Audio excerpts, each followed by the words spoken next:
Damjan, čestitke za to sila pomembno zmago, za katero je bilo potrebno veliko strpnosti, veliko živcev in pa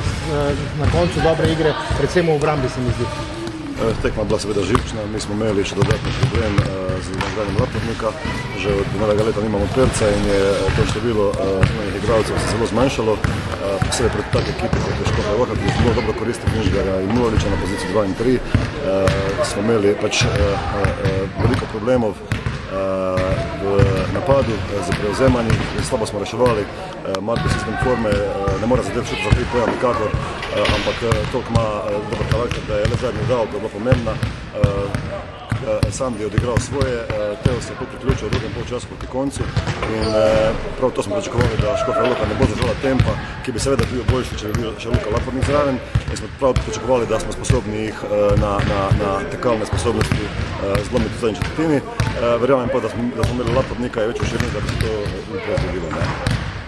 Pravzaprav je nekako, se mi zdi, ključno bilo, da so vsi vaši ključni igralci, tista prva peterka, pod narekovaji seveda, je odigrala zadnjih 5 minut tako, kot je treba. Seveda, to je bilo mogoče ni za pričakovati, saj smo,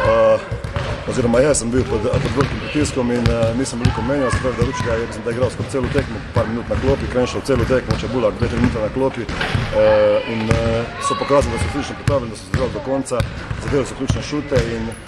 srečno upam, da je to zadnja stresna tekma v tej sezoni, saj do konca lige ne igramo več z ekipami, ki se pač borijo za odstop v ligo za prvaka, torej imamo dve zadnje ekipe, Koper in Šenčur, ter ekipe, ki so že uvrščene, Slovan,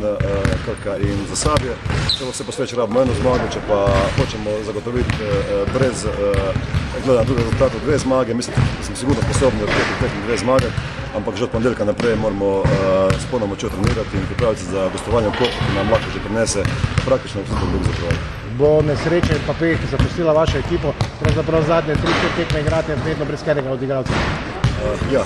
v Ljubljani nam je zelo manjkal Blaž Ručka, ki je obolel, Anže Pelc je že dolgo poškodovan, zdaj je škoda Lapornika, ni tako nedolžen, da srečno upam, da bo zaigral v soboto in pri tem kakšen trening opravil, ampak se pravim, tekmo v Kopru ne bo tako žična, kot je ta, ker nekako še vedno imamo neko rezervno tekmo. Tokrat pa ni bilo rezervno tekmo, ker če bi izgubili današnji tekmo, bi bili problemi, ne bi izpadli iz igre za prvaka, ampak bi bili resni.